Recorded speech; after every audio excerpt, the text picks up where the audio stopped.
Cordial saludo a todos los que me acompañan en esta conferencia denominada La familia bajo la ofensiva de la agenda globalista.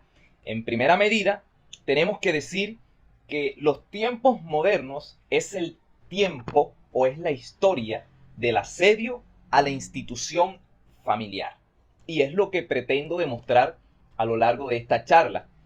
Vamos a analizar la actual crisis que padece la familia tradicional, quien además es considerada la institución natural más antigua de la historia, pero también es preciso apuntar a que es la más exitosa institución de todos los tiempos, debido a múltiples factores, ya sea su longevidad o su capacidad para resistir los grandes embates que a través de la historia ha tenido que soportar y aún así, a pesar de todo ello, permanecer en pie de lucha.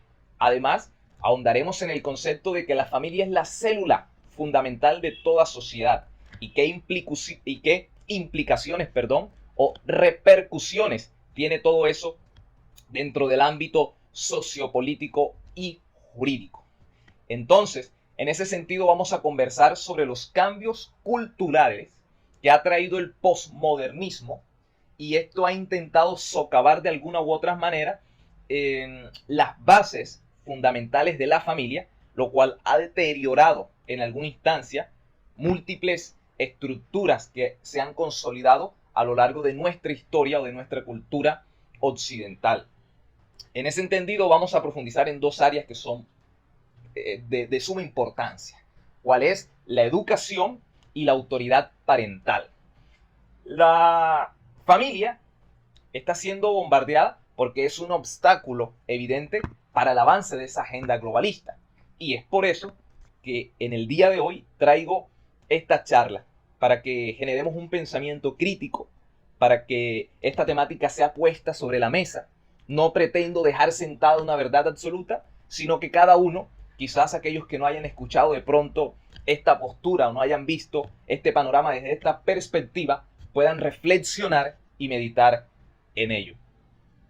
Bajo ese entendido, tenemos entonces que la presente conferencia aboga radicalmente por hacer una defensa o una apología del núcleo esencial y fundamental de toda sociedad, que es la familia. Sin lugar a duda, lo que pretendo hoy es resaltar el papel preponderante y fundamental que tiene la familia tradicional en la preservación del género humano.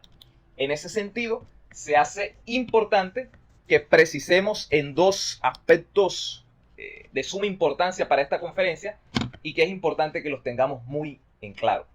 Y es el término de globalismo, por una parte, y por otra, el término de agenda globalista, con ocasión a que en muchas ocasiones se tienen estos términos como sinónimos y realmente no lo son. Podemos decir que son dos conceptos diferentes. Primeramente, tenemos que el globalismo, como noción básica, tiene una emergencia espontánea. Es decir, que la voluntad del hombre no media para su creación. Por otra parte, la agenda globalista tiene una fuente que depende de la voluntad del hombre. Es decir, que la agenda globalista es volitiva. Hay la intención de promoverla. El globalismo surge como consecuencia de los negocios intercontinentales, de conectar el mundo a través de bienes y servicios que podamos adquirir de otros países. Como diría Thomas Friedman en su libro La Tierra es plana, el globalismo no es más que el fenómeno en virtud del cual la Tierra es cada vez más pequeña.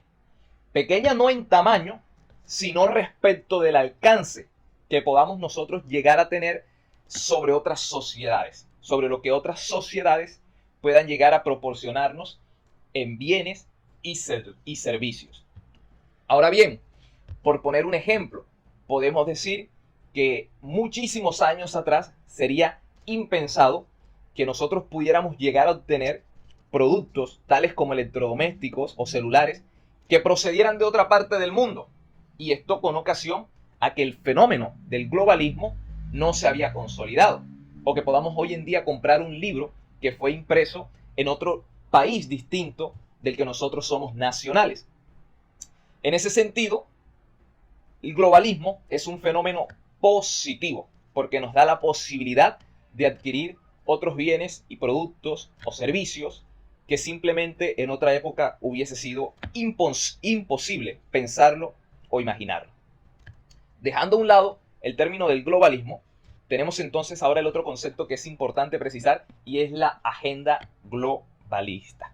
La agenda globalista que no se torna más o que no tiene otra apreciación más que ser un intento de control global de toda la estructura macropolítica y macrosocial que existe en el planeta Tierra, por parte de una pequeña élite, de un pequeño grupo de personas muy reducido que intentan tener la soberanía absoluta del globo terráqueo. En ese sentido, podemos parafrasear a David Rockefeller en su libro Memorias, escrito por él mismo como una autobiografía suya en el año 2002, en el que nos dice que esta agenda globalista es una cábala secreta que no se identifica con su país de origen y que tiene metas internacionales que buscan consolidar una estructura social, política y económica a nivel mundial. Bajo ese entendido, tenemos entonces que la agenda globalista tiene 3 obstáculos para poder imponer su poder. 3 diques de contención que le hacen frente al intento de dominio global por parte de la agenda globalista. En primera medida tenemos la soberanía de las naciones.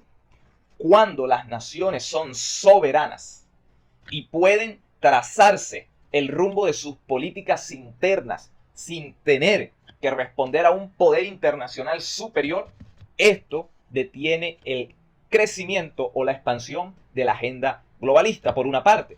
Por otra parte tenemos a la familia, y es lo que vamos a desarrollar a lo largo de esta charla. Por eso no daré mayores detalles en este instante. Y el último dique de contención u obstáculo que tiene el avance de la agenda globalista es el cristianismo. Y entiéndase cristianismo no como aquellos pseudocristianos que han cedido a sus principios o convicciones espirituales que tienen que estar fundamentados bajo la enseñanza de Cristo mismo en las Sagradas Escrituras y bajo el fundamento que hemos recibido de los profetas y de los apóstoles a lo largo del Antiguo y del Nuevo Testamento. Entiéndase entonces el cristianismo por todos aquellos que siguen fielmente las enseñanzas bíblicas, sin necesidad de ser distorsionadas para poder ser bien recibidos al discurso que hoy se presenta como tolerante o al discurso que hoy se presenta como inclusivo. Téngase bien saber que no tenemos que modificar o alterar las escrituras para encajar dentro de diversos grupos sociales. La verdad que nos hace libre, no debemos esconderla. Cristo nos envió a predicarla tal cual como la recibimos de Él, porque cualquiera que predicase otro evangelio, el apóstol Pablo bien enfatizó que debía ser considerado un anatema. Pero ese no es el punto de esta conferencia. Bajo los anteriores entendidos de que hay 3 obstáculos que le están haciendo una fuerte oposición al avance de la agenda globalista, lo hablábamos, la existencia de las naciones dentro del margen de su soberanía, la familia y el cristianismo verdadero. Ahora bien, nos iremos adentrando en el marco de esta charla que tiene que ver con la familia. Bajo ese entendido, la familia es una fuerte oposición o es un dique de contención grande para el avance de la agenda globalista por 2 razones fundamentales. Y es que la gente nace en el seno de una familia. Y esto, evidentemente, es un dique de contención muy fuerte para los fines y los propósitos de dicha agenda. Por poner un ejemplo, el En una charla que tuvo el CEO de Pfizer, Albert Bourla, que ustedes pueden ver en el canal de YouTube del Foro Económico Mundial, él hace una precisión, y es que hacia el año 2023 pretenden reducir la población mundial. Y esto no es sacado de ninguna película de ciencia ficción, valga la pena precisar esto. Es algo que ustedes mismos pueden ir a corroborar al canal de YouTube del Foro Económico Mundial. Está publicado en una entrevista que se le hizo al CEO de Pfizer. Entonces, en ese sentido, teniendo presente la declaración o la manifestación cínica y pública que hizo esta persona de pretender reducir la población del planeta Tierra, tenemos que la familia es un impedimento para esto. Pues los hombres y las mujeres nacen de la unión en una familia. Los seres humanos nacen y crecen bajo el cuidado de una familia. Entonces esta se torna en un impedimento para el avance de dicha agenda. Y la segunda razón estriba en que la familia es una institución natural. A lo largo de la historia hemos conocido épocas en que no han existido los entes territoriales, que no han existido los bancos, que no han existido los parlamentos o los congresos, incluso el mismo Estado. Y estas instituciones no han impedido el progreso de la sociedad como tal. Es decir, hemos podido sobrevivir a esas instancias de la historia sin necesidad de la existencia de estas instituciones que son de creación legal. Que ya después algunas nos han dado mejor o peor resultado, es otra cosa. Pero si avisoramos la línea histórica de la humanidad, encontramos que no hay épocas en que el ser humano haya podido existir sin la contundente existencia de la familia. Y esta es una institución molesta para la agenda globalista debido a que es muy difícil de derrocar. Pensemos, por ejemplo, en las instituciones de creación legal. Si la bolsa de valores llegase a desplomarse, la economía mundial puede entrar en una crisis absoluta. El tambaleo de las instituciones políticas de un país pueden surgir como consecuencia de una revolución dada en esa nación. Por lo tanto, tenemos que la institución natural es aquella a la que los seres humanos miramos o acudimos cuando esas instituciones de creaciones legal son tambaleadas o son sucumbidas desde sus propias bases.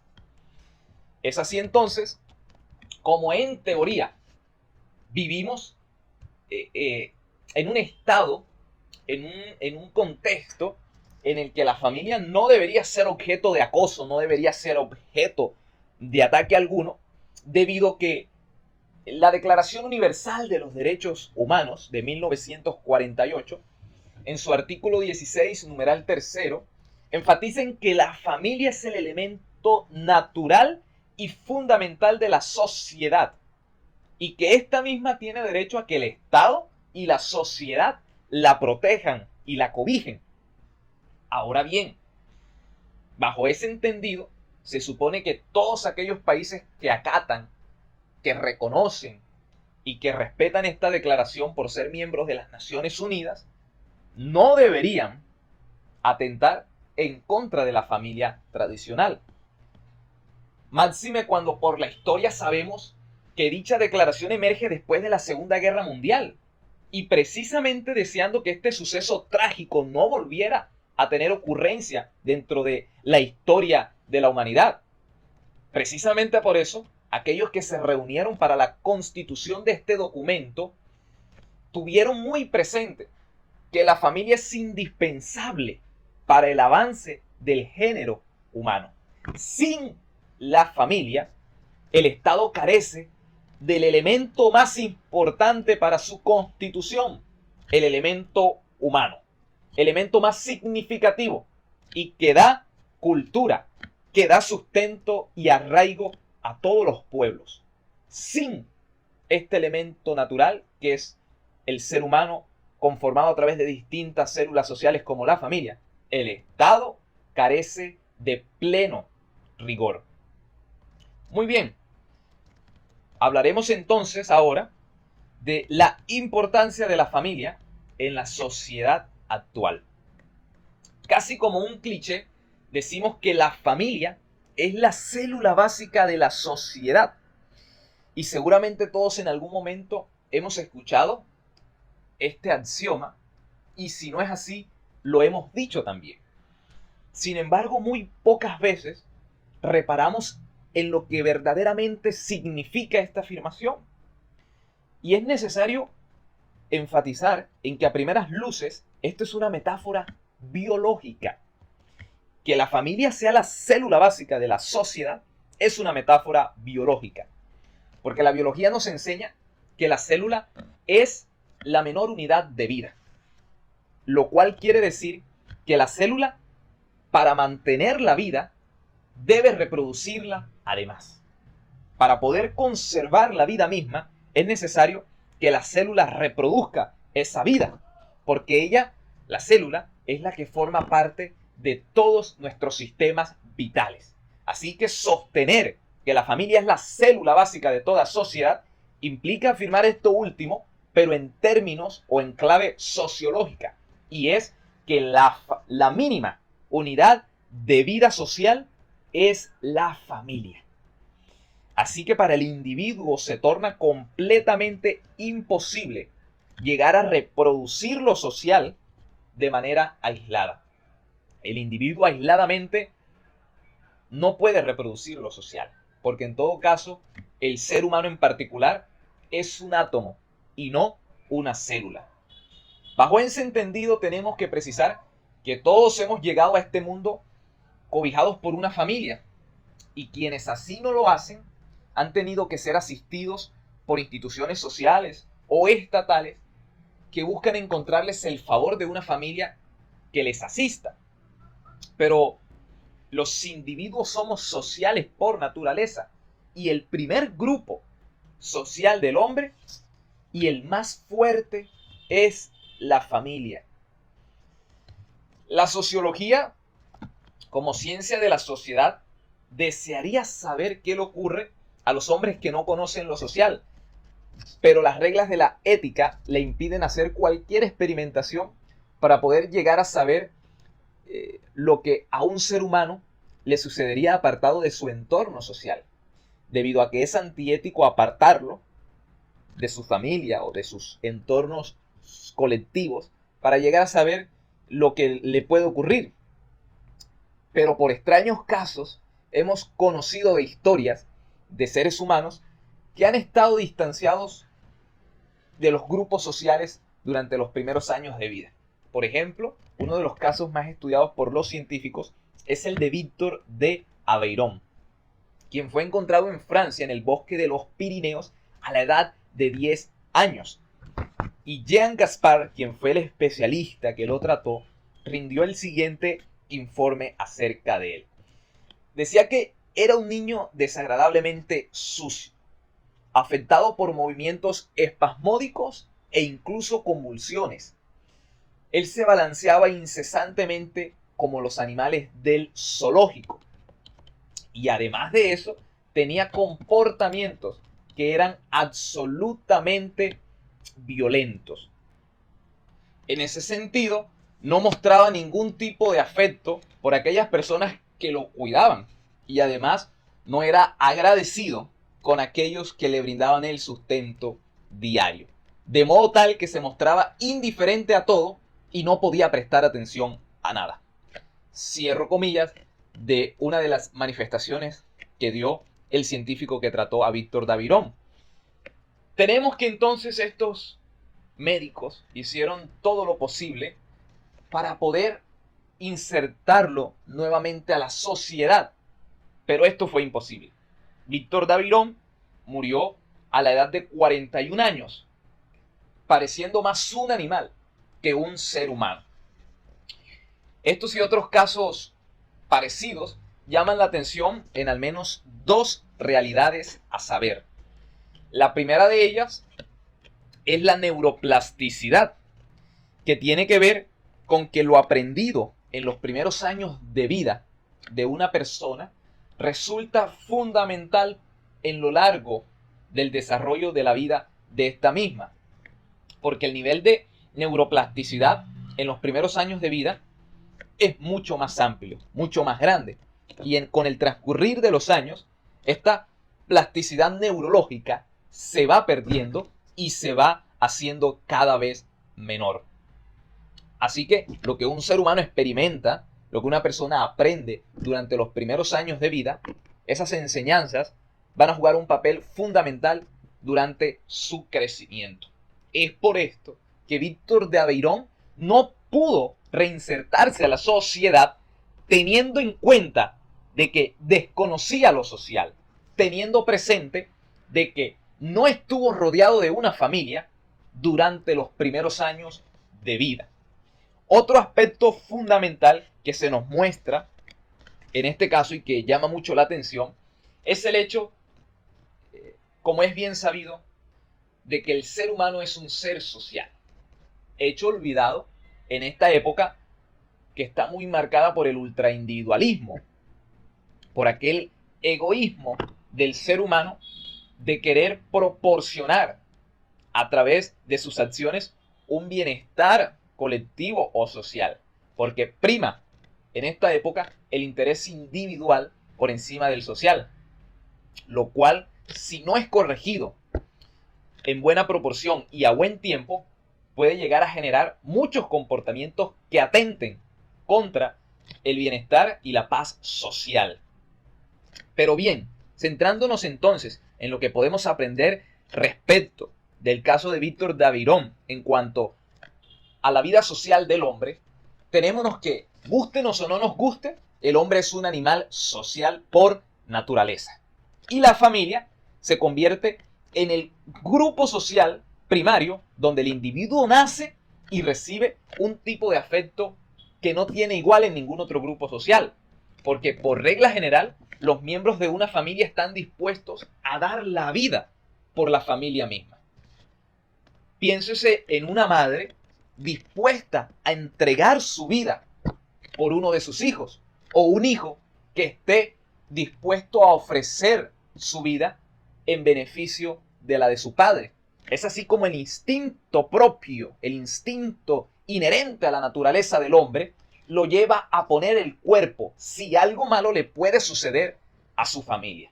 Y esto no se repite como regla general en ningún otro tipo de organización social.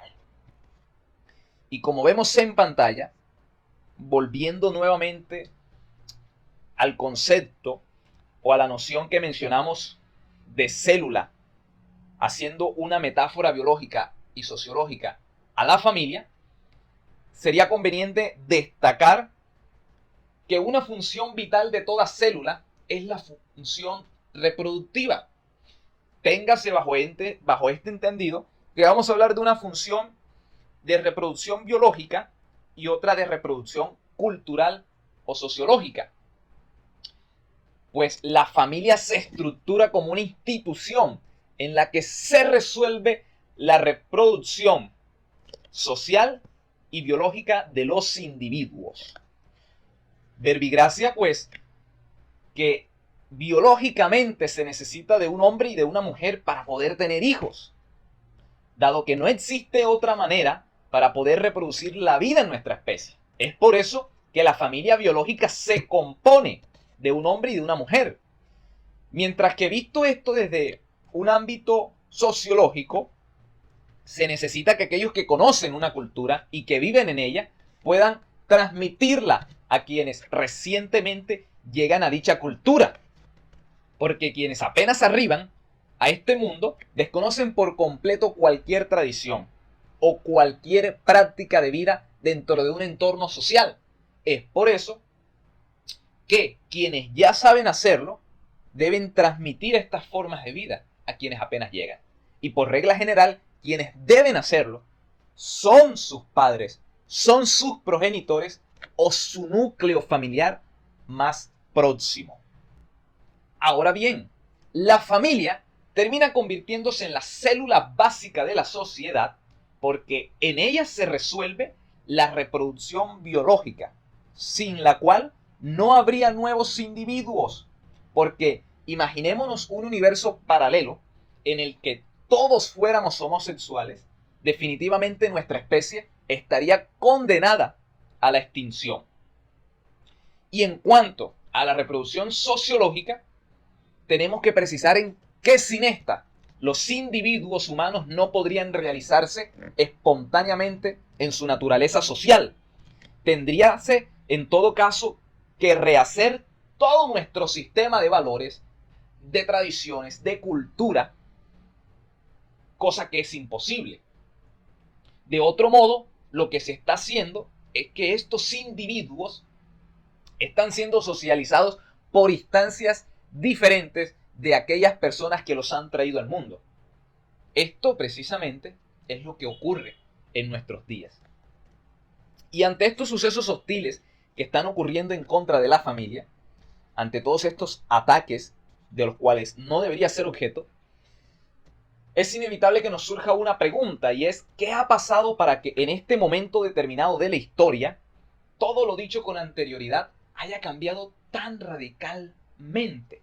Y para responder a esta pregunta, voy a hacer uso del texto escrito por Agustín Laje, denominado El Libro Negro de la Nueva Izquierda, en el que se nos dice que silenciosamente la izquierda reemplazó las balas guerrilleras por papeletas electorales, suplantó su discurso clasicista por aforismos igualitarios que coparon el extenso territorio cultural, dejó de reclutar obreros explotados y comenzó a capturar almas atormentadas o marginales a fin de programarlas y lanzarlas a la provocación de conflictos bajo excusas de apariencia noble, las cuales a prima facie poco o nada tendrían que ver con el estalinismo, ni mucho menos con el terrorismo subversivo, sino con la inclusión y la igualdad entre los hombres.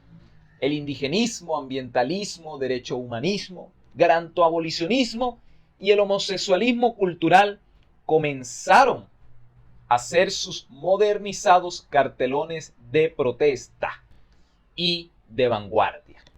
Evidentemente, la revolución cambió de objeto de expropiación. Dejaron de expropiar propiedades y cuentas bancarias para expropiar la manera de pensar de los ingenuos.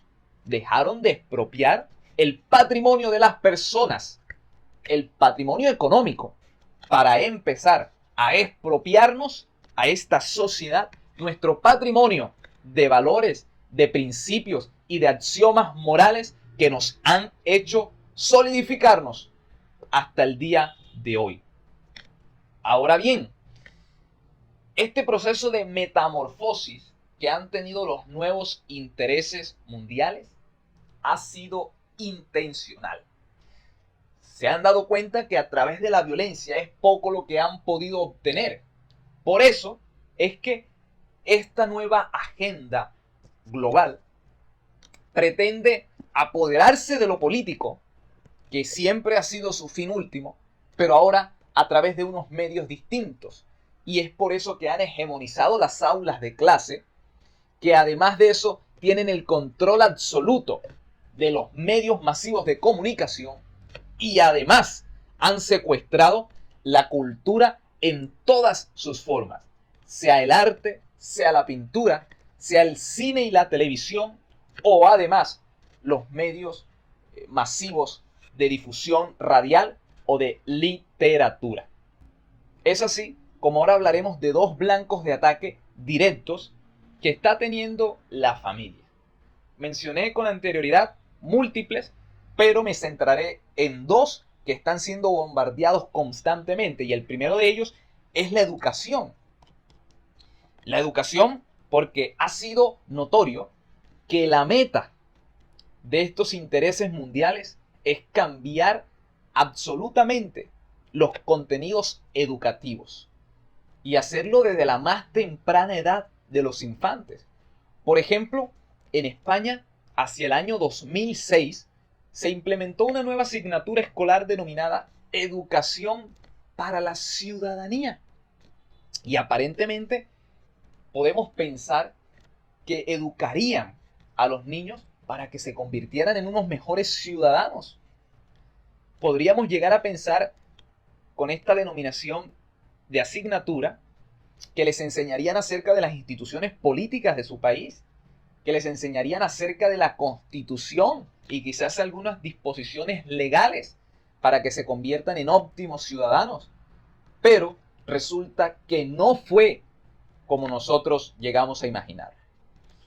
Evidentemente, lo que se les estaba enseñando a estos jóvenes tenía que ver con un sistema educativo que les estaba transmitiendo, se estaba convirtiendo en un transmisor de la ideología de género a niños de 3 años de edad en adelante. Por ejemplo, en tal asignatura se les obligaba a asimilar que la homosexualidad es tan natural como la heterosexualidad. Además, con ejemplos ridículos, como por ejemplo el caracol o el caballito de mar. Criterios que carecen de absoluto rigor científico, cuando desde las ciencias que estudian al hombre, que estudian al ser humano, desde su concepción, notoriamente no se ha podido hallar o descubrir un gen gay. Evidentemente, se está adoctrinando a través de asignaturas con nombres nobles y de una buena apariencia, se está disfrazando el adoctrinamiento en ideología de género en los contenidos educativos a los menores de edad. Y con estas prácticas de adoctrinamiento en estilos de vida completamente desviados de la coherencia natural y biológica de los individuos humanos, se corre el peligro de que una enseñanza lógica y sana se termine extinguiendo.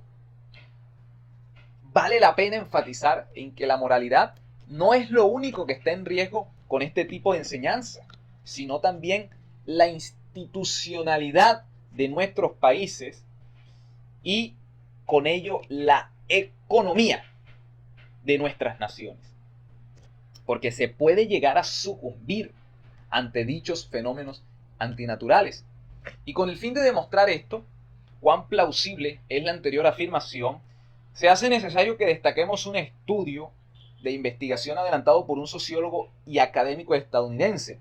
Estoy hablando del informe de James Coleman, el cual tuvo por objeto examinar una muestra de más de 600.000 estudiantes de 4.000 instituciones educativas de diversos estratos sociales en los Estados Unidos.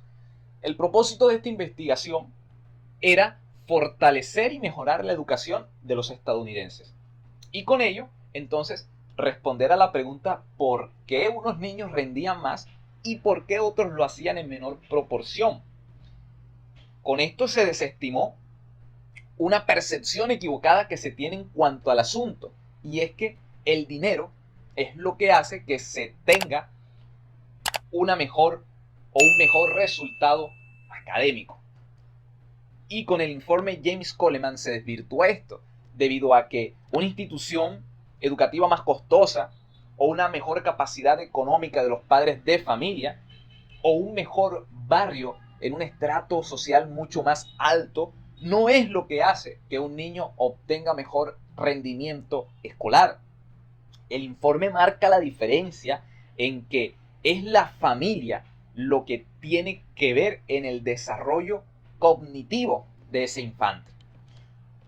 Por lo tanto, arrojó un resultado, y es que si los niños tienen unos padres que desde muy temprana edad se preocupan por generar hábitos de lectura, de pensamiento crítico y de hacerles reflexionar sobre lo que sucede en el contexto diario, y además de eso crean un entorno funcional dentro del hogar, esos niños tendrán las condiciones adecuadas para desarrollarse y para crecer sanamente. Además, que van a estar menos expuestos a adoptar inclinaciones ideológicas, más que las inculcadas por sus progenitores. Conforme lo reconoce la Declaración Universal de los Derechos Humanos en su artículo 26, numeral tercero, que reza que los padres tendrán derecho preferente a escoger el tipo de educación que habrá de darse a sus hijos. En ese sentido, la libertad que tienen los padres para decidir sobre la educación de sus hijos es un factor determinante en el rumbo de los miembros de una familia y de la sociedad misma. En ese sentido, se hace necesario mencionar la proverbial frase de Robinson y de Acemoglu en su tratado ¿Por qué fracasan los países?, en la que nos dicen que el futuro de las naciones dependerá de la forma en que los pueblos organizan sus sociedades. Por consiguiente, si se quiere crear un mundo en el que los individuos puedan ser manipulados completamente y además puedan llegar a ser dominados con total facilidad, un mundo en el que los individuos estén solos, debe acabarse con la familia. Y es prescindible entonces eliminar a la institución más antigua de la historia si verdaderamente se quiere establecer este nuevo orden mundial. Si verdaderamente se quiere deformar el conjunto de valores y de principios éticos que nos han hecho prosperar en nuestra cultura o nuestro mundo judeo-cristiano o tradición occidental. La ideología de género, inevitablemente impulsando ese proyecto de reingeniería social, reclama el derecho de adoctrinar a unos hijos que no son suyos y termina propiciándole un enorme golpe a la familia, puesto que le roba sus funciones de reproducción social.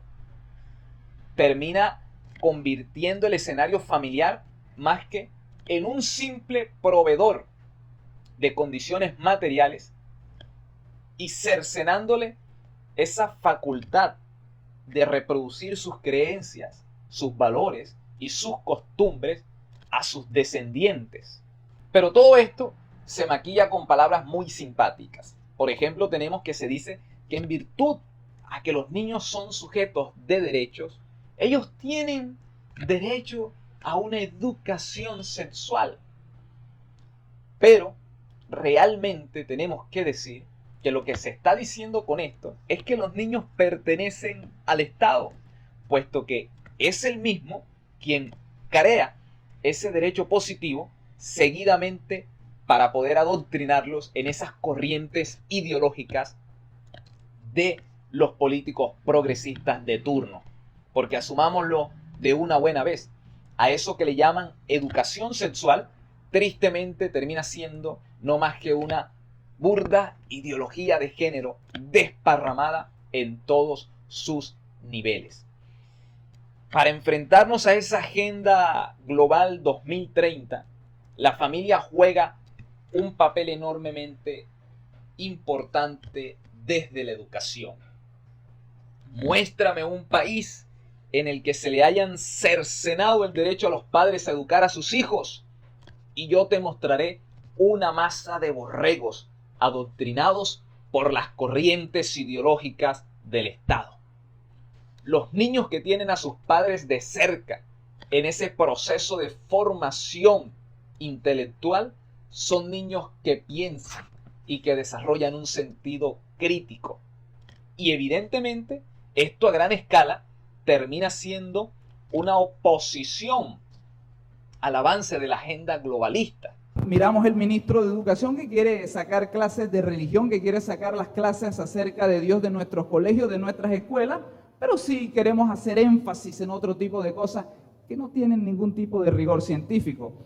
Porque lo que se quiere es gente poco formada, gente sumisa, ya que solamente así es que van a ceder a esos discursos inundados de sofismas y de narrativas completamente distorsionadas de la realidad, de la lógica y del sentido común.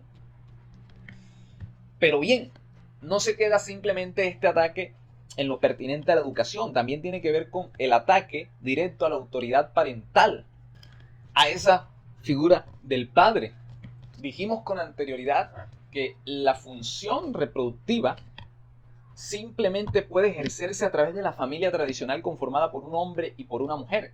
Y sé que muchos estarán pensando en las prácticas de reproducción alternativas, pero tiene que precisarse en que estas no son elaboradas a través de sustancias distintas más que a la materia prima que es sacada de esa sustancia, de esa esencia biológica del hombre y de la mujer. Es decir, que estos avances no tienen sus propios materiales para poder crear la vida. Muchos estarán pensando en la llamada gametogénesis, pero permítaseme precisar de que esto no da lugar a un individuo que sea viable en cuanto a su fertilidad. No tiene la capacidad de reproducirse.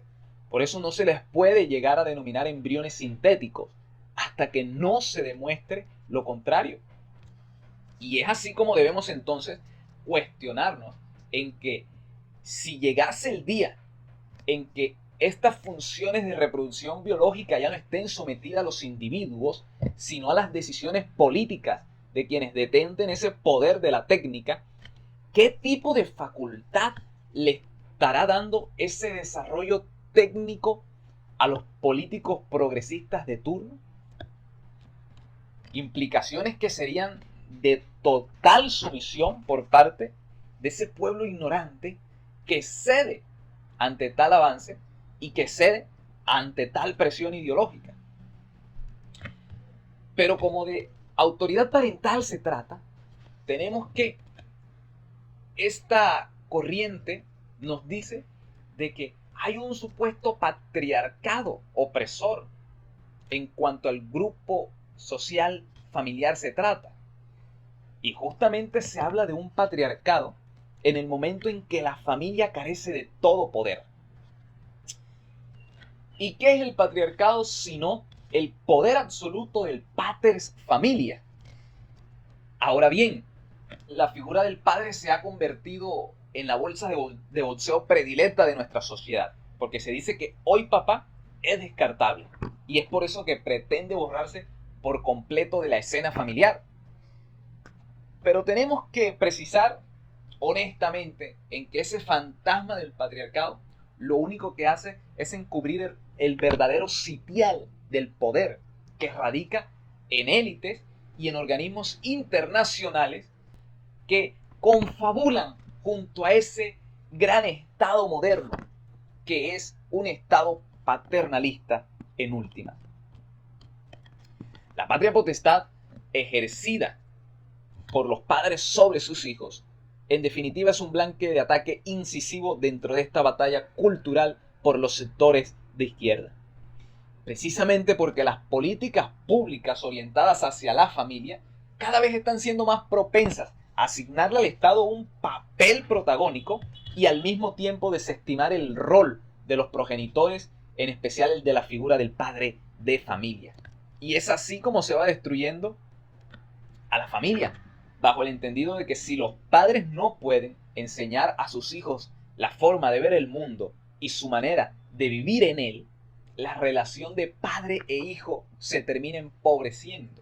Y eso es lo que se pretende a través de los medios masivos de comunicación en nuestro diario vivir. Vemos, por ejemplo, cómo La Vanguardia, un reconocido diario español, publica en una nota el siguiente titular: las parejas sin hijos son más estables y felices, en el que afirma que las relaciones de pareja pueden llegar a deteriorarse o a dañarse en dado caso de que procreen hijos.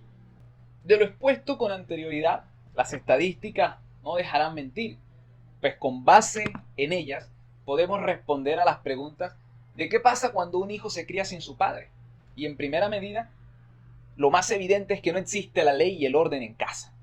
Esa es la tesis que fue planteada por un grupo de doctores en planificación educacional, de maestros, magíster en educación y un cuerpo interdisciplinario de sociólogos, en el que aseveran que cuando se aborda el tema de la familia, tenemos que mencionar ciertos tipos de organización familiar, entre los cuales se destaca la monoparentalidad, como una fuente de desamparo, violencia y hasta promiscuidad.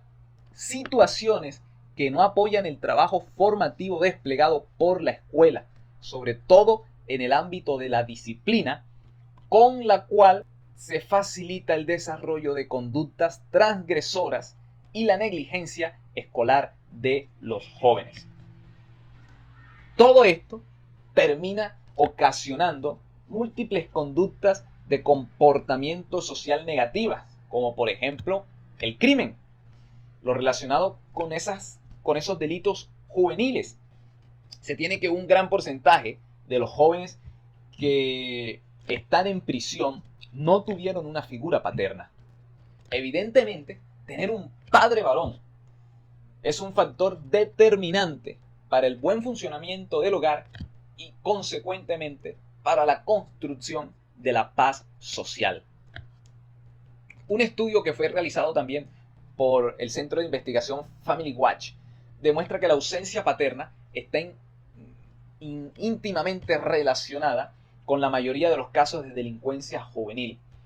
Una profesora de la Universidad Carlos III advirtió de las repercusiones negativas que puede generar la ausencia de esta figura del varón dentro de la familia. Dijo que el padre parece ser que no es prescindible. Los datos científicos vienen a corroborar esta situación. Cuando falta un padre, el niño es menos empático, el niño tiene menos capacidad de sentir compasión, tiene menos autocontrol, más agresividad y menos cociente intelectual. Lo cual afirma y demuestra lo que dijimos anteriormente con el informe Coleman, que cuando el núcleo familiar está en una situación de difusión debido a la ausencia de uno de los padres, o en especial el del padre de familia, por general la tendencia es que los niños terminan en deserción escolar, hay mayores probabilidades a que tengan un fracaso académico. Así las cosas, según el estudio de esta profesional, tenemos que la ausencia del padre está ligada a efectos perjudiciales a largo plazo en el desarrollo psicoemocional y sexual de los hijos. Y esto se ve materializado en actitudes inadecuadas o en comportamientos sociales negativos, como el consumo habitual de sustancias alucinógenas, roles sexuales distorsionados, inclinación a la promiscuidad, embarazos no deseados y consecuentemente enfermedades de transmisión sexual y demás. Entonces, a estas alturas se hace pertinente que nos preguntemos cuáles son los verdaderos riesgos de todo lo anterior. Y lo primero es que en una sociedad a la deriva, en una sociedad sin criterios éticos, los hijos empiecen a ser reemplazados. Y es lo que estamos viendo. Por ejemplo, parejas que no quieren tener hijos, sino que coleccionan mascotas, a las cuales humanizan, y vemos una generación que tiende a cosificar a los hijos. Animalizan a los seres humanos. El animal se pone en el centro del núcleo familiar.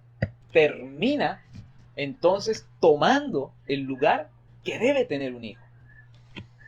Y nos convertimos en una generación que masacra a sus propios hijos antes de que nazcan, pero que humaniza de las maneras más ridículas y absurdas a los animales. Desde comprarles prendas de vestir altamente valoradas hasta llevarlos a citas con especialistas para su salud mental. Si seguimos así, podemos llegar a una crisis económica mucho más profunda. Por ponerte un ejemplo, en el año 2020, en Valencia, España, se pretendió darle uso al dinero público de una manera ridícula, organizando un concierto para perros, el cual fue financiado por el Estado español. Y que debido a la pandemia, dicho sea de paso, el evento no se pudo realizar. Pero entonces tengamos a bien considerar que si este tipo de prácticas sociales terminan convirtiéndose normales y habituales dentro de nuestra cotidianidad, tendremos más eventos absurdos y ridículos como el que les acabo de mencionar. Porque ¿acaso hace falta remarcar que humanizar a un animal es dañino, incluso para los animales mismos? Porque sin lugar a dudas, una de las formas de maltrato animal debe ser tratar a los animales como un humano. Pero este no es el tema de esta charla. Importante es subrayar que la familia está en crisis. Y si la familia verdaderamente es la célula fundamental de nuestra sociedad, su crisis significa la crisis de la sociedad como tal. La sociología sabe muy bien que en lo que su jerga llaman desvío social, es decir, comportamientos socialmente desviados, tales como la violencia, el crimen, el consumo habitual de drogas, están estrechamente relacionados con las disfunciones familiares. En otras palabras, se sabe que una familia bien constituida y funcionalmente en condiciones óptimas, el individuo tendrá menos probabilidades de desvío social. Y esto fue lo que avaló el Centro Nacional de Estadísticas de la Salud de los Estados Unidos, a través de una encuesta nacional de salud infantil, en la que mostró que la probabilidad de repetir grado guarda una estrecha relación con el tipo de familia en el que se desarrollan los menores, siendo la familia monoparental la más propensa a generar afectaciones en la vida escolar del niño. Y también se demostró que la deserción escolar es menos probable en aquellas familias que están compuestas por ambos padres. Además, esta encuesta indicó en último lugar que los jóvenes sometidos a un déficit paterno a menudo están aislados, sin apoyo, y es probable que participen con mayor frecuencia en comportamientos sociales negativos. De allí la importancia de esa autoridad parental dentro del hogar. Y todo lo anterior entonces nos muestra que la sociedad entera es la que termina pagando el hecho de que ese padre no esté presente en la familia, o que lo esté, pero cercenado de sus potestades inherentes a su condición de progenitor. Y esto debido a la intromisión del Estado en la educación de unos hijos que no son suyos y a los cuales no suministra las condiciones básicas para su supervivencia, ya sea de índole emocional o económica. Pretende nuestro Estado paternalista criar a unos hijos que no son suyos.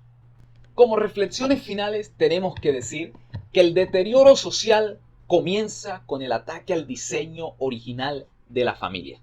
Si esta última es deformada, la sociedad sufrirá las consecuencias, debido a que sin familias no hay sociedad, y sin sociedades el Estado carece de su elemento más significativo para su constitución, el elemento humano que lo dan las familias. Una sociedad sana y pacífica dependerá en gran medida de la funcionabilidad de sus familias. Esto porque se convierte en un requisito indispensable, un requisito sine qua non, que la familia sea el centro de libre formación de cada ser humano, sin intromisión alguna por parte del Estado. Ciertamente, la familia es importante, tanto para la sociedad como para los individuos que la componen. Así que, mis queridos, nos encontramos en un instante límite en el que dependerá de nosotros si permitimos que la destruyan o si nos ponemos en pie de lucha en esta batalla cultural para defender a la institución antigua más exitosa de todos los tiempos, la familia. Padres, no sean ingenuos en cuanto a la educación que se les proporciona a sus hijos en las instituciones escolares. Examínenlo todo, ayúdenles a retener lo bueno, pero también insten a sus hijos a desechar lo malo. Muchas gracias.